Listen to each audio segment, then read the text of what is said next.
Shalom, saudara-saudara terkasih dalam Kristus, selamat datang kembali di Media Hikmat, tempat kita merenungkan firman Tuhan yang penuh hikmat dan pengharapan.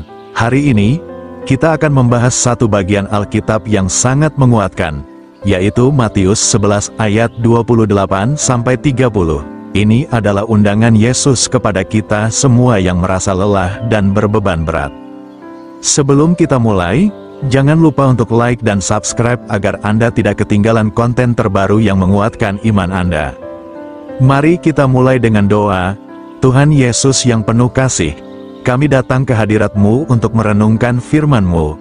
Bimbinglah kami, ya Roh Kudus, agar setiap kata yang kami dengar menanamkan damai dan penghiburan dalam hati kami. Dalam nama Yesus kami berdoa. Amin. Sebelum kita mendalami ayat ini, mari kita baca bersama. Marilah kepadaku, semua yang letih lesu dan berbeban berat, aku akan memberi kelegaan kepadamu. Pikullah kuk yang kupasang dan belajarlah padaku, karena aku lemah lembut dan rendah hati, dan jiwamu akan mendapat ketenangan, sebab kuk yang kupasang itu enak dan bebanku pun ringan. Matius 11 ayat 28-30. Ayat ini adalah salah satu undangan paling pribadi dari Yesus dalam Alkitab. Saat itu, Yesus sedang berbicara kepada orang-orang yang hidup di bawah tekanan hukum Taurat yang berat. Banyak dari mereka merasa letih karena harus memenuhi tuntutan agama dan beban hidup sehari-hari. Namun, undangan Yesus ini juga relevan bagi kita hari ini. Di tengah kehidupan modern yang penuh dengan tekanan dan kekhawatiran, Yesus tetap menawarkan solusi yang sama, yaitu kelegaan dan ketenangan jiwa. 1. Undangan untuk datang kepada Yesus. Mari kita perhatikan ayat 28. Marilah kepadaku, semua yang letih lesu dan berbeban berat, aku akan memberi kelegaan kepadamu. Ini adalah undangan tanpa syarat. Siapapun kita, apakah kita orang yang berdosa, patah semangat, atau merasa tidak layak, Yesus memanggil kita. Dia tahu beban apa yang sedang kita pikul, dan Dia menawarkan kelegaan, bukan hanya berupa istirahat fisik, tetapi juga damai sejati bagi jiwa kita. Contoh kehidupan. Misalnya, ada seorang ibu yang harus mengurus keluarganya sendirian. Dia bekerja keras, tetapi tetap merasa kesepian dan kelelahan. Ketika dia membaca ayat ini dan menyerahkan bebannya kepada Yesus, dia merasakan kelegaan yang tidak bisa diberikan oleh dunia. Mazmur 55 ayat 23. Serahkanlah kuatirmu kepada Tuhan, maka Ia akan memelihara engkau, tidak untuk selama-lamanya dibiarkannya orang benar itu goyah. 1 Petrus 5 ayat 7. Serahkanlah segala kekhawatiranmu kepadanya, sebab Ia yang memelihara kamu. 2. Pikullah kuk yang kupasang, ayat 29 berbunyi, pikullah kuk yang kupasang dan belajarlah padaku, karena aku lemah lembut dan rendah hati, dan jiwamu akan mendapat ketenangan. Apa itu kuk? Kuk adalah alat yang dipasang pada leher dua ekor lembu, agar mereka dapat bekerja bersama-sama.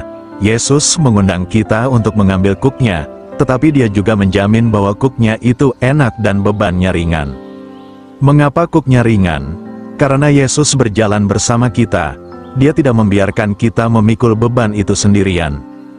Contoh kehidupan, bayangkan seseorang yang merasa tertekan oleh tuntutan dunia, baik dari pekerjaan, keluarga, atau ambisi pribadi. Ketika dia memilih untuk hidup dalam kehendak Tuhan, fokus hidupnya berubah.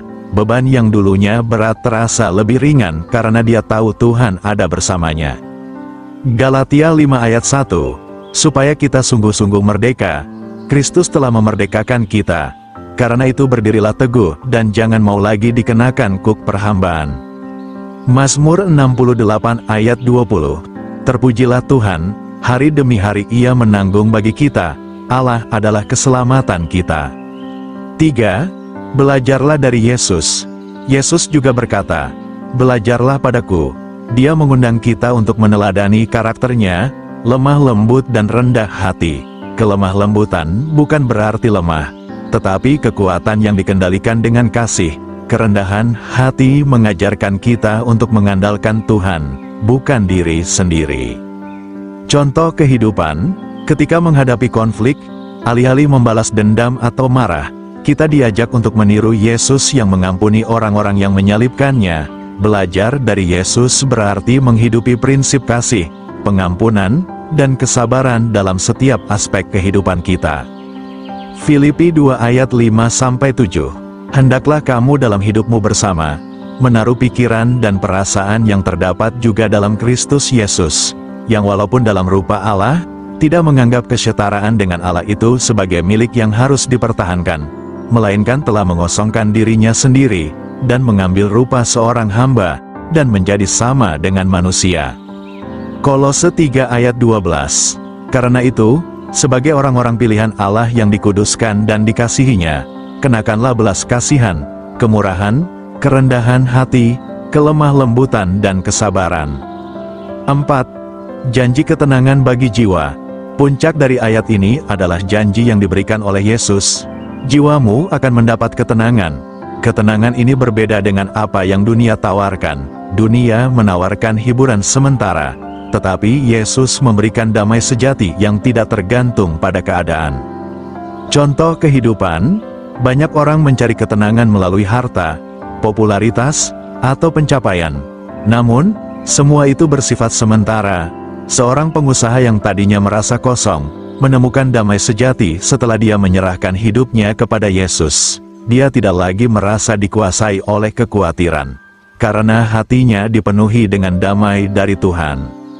Yohanes 14 ayat 27. Damai sejahtera ku tinggalkan bagimu, damai sejahtera ku berikan kepadamu, dan apa yang kuberikan tidak seperti yang diberikan oleh dunia kepadamu. Janganlah gelisah dan gentar hatimu. Filipi 4 ayat 7. Damai sejahtera Allah, yang melampaui segala akal, akan memelihara hati dan pikiranmu dalam Kristus Yesus. 5. Kelegaan yang melebihi pemahaman manusia. Yesus tidak hanya menawarkan kelegaan fisik, tetapi juga ketenangan batin yang melampaui pengertian manusia. Banyak orang mencari kedamaian melalui aktivitas seperti meditasi atau rekreasi. Namun, hanya kelegaan dari Yesus yang dapat memulihkan jiwa kita sepenuhnya. Contoh kehidupan, seorang mahasiswa yang merasa stres dengan ujian akhirnya menyerahkan kekhawatirannya dalam doa. Ketika dia bergantung kepada Tuhan, dia menemukan kedamaian, bahkan di tengah-tengah tekanan akademik. Yesaya 40 ayat 29. Dia memberi kekuatan kepada yang lelah dan menambah semangat kepada yang tiada berdaya. Mazmur 23 ayat 1-3. Tuhan adalah gembalaku, takkan kekurangan aku. Ia membaringkan aku di padang yang berumput hijau. Ia membimbing aku ke air yang tenang. Ia menyegarkan jiwaku. Ia menuntun aku di jalan yang benar oleh karena namanya. 6. Menanggalkan beban yang tidak perlu. Seringkali, kita membawa beban yang sebenarnya tidak perlu. Beban ini bisa berupa rasa bersalah, trauma masa lalu, atau kekhawatiran tentang masa depan. Yesus memanggil kita untuk menanggalkan semua itu dan mempercayakan hidup kita kepadanya.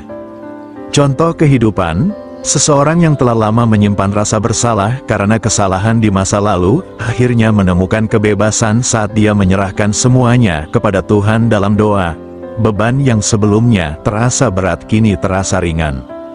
Ibrani 12 ayat 1. Karena kita mempunyai banyak saksi, bagaikan awan yang mengelilingi kita, marilah kita menanggalkan semua beban dan dosa yang begitu merintangi kita, dan berlomba dengan tekun dalam perlombaan yang diwajibkan bagi kita. Matius 6 ayat 34. Sebab itu janganlah kamu khawatir akan hari besok, karena hari besok mempunyai kesusahannya sendiri. Kesusahan sehari cukuplah untuk sehari. 7. Peran komunitas dalam membantu memikul beban. Yesus juga memanggil kita untuk hidup dalam komunitas iman.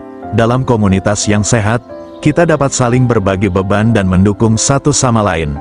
Tuhan seringkali bekerja melalui saudara-saudara seiman untuk memberikan penghiburan. Contoh kehidupan, seorang jemaat gereja yang sedang mengalami masa sulit mendapatkan dukungan dari komunitas kecilnya. Mereka berdoa bersama, dan melalui dukungan tersebut, dia merasakan kehadiran Tuhan yang nyata. Galatia 6 ayat 2. Bertolong-tolonganlah menanggung bebanmu, demikianlah kamu memenuhi hukum Kristus. Ibrani 10 ayat 24-25. Dan marilah kita saling memperhatikan supaya kita saling mendorong dalam kasih dan dalam pekerjaan baik. Janganlah kita menjauhkan diri dari pertemuan-pertemuan ibadah kita, seperti dibiasakan oleh beberapa orang. Tetapi marilah kita saling menasihati, dan semakin giat melakukannya menjelang hari Tuhan yang mendekat. 8. Keselamatan sebagai kelegaan terbesar. Akhirnya, kelegaan terbesar yang Yesus tawarkan adalah keselamatan jiwa. Melalui karya salibnya, kita dibebaskan dari beban dosa dan diberi kehidupan yang kekal. Ini adalah kelegaan abadi yang tidak bisa dibandingkan dengan apapun. Contoh kehidupan, seorang mantan narapidana yang hidupnya dipenuhi rasa bersalah, akhirnya menemukan keselamatan di dalam Yesus. Dia tidak hanya merasakan kelegaan, tetapi hidupnya juga berubah secara total. Roma 8 ayat 1. Demikianlah sekarang tidak ada penghukuman bagi mereka yang ada di dalam Kristus Yesus. Yohanes 3 ayat 16. Karena begitu besar kasih Allah akan dunia ini, sehingga Ia telah mengaruniakan anaknya yang tunggal, supaya setiap orang yang percaya kepadanya tidak binasa, melainkan beroleh hidup yang kekal. Dari Matius 11 ayat 28-30. Kita belajar bahwa ketenangan sejati hanya dapat ditemukan dalam Yesus. Dia memanggil kita untuk datang kepadanya, memikul kuknya, dan belajar darinya. Hidup di dalam Yesus bukan berarti bebas dari masalah, tetapi kita tidak lagi berjalan sendirian. Mari kita tutup dengan doa. Tuhan Yesus, terima kasih atas undanganmu untuk datang dan menemukan kelegaan di dalam-Mu. Kami serahkan beban hidup kami kepadamu, dan kami rindu untuk selalu belajar dari-Mu. Pimpin langkah kami setiap hari agar kami dapat berjalan dalam damai-Mu. Dalam nama Yesus kami berdoa. Amin. Terima kasih sudah menonton Media Hikmat. Jika Anda merasa diberkati, jangan lupa untuk like, share, dan subscribe. Sampai jumpa di konten berikutnya. Tuhan Yesus memberkati.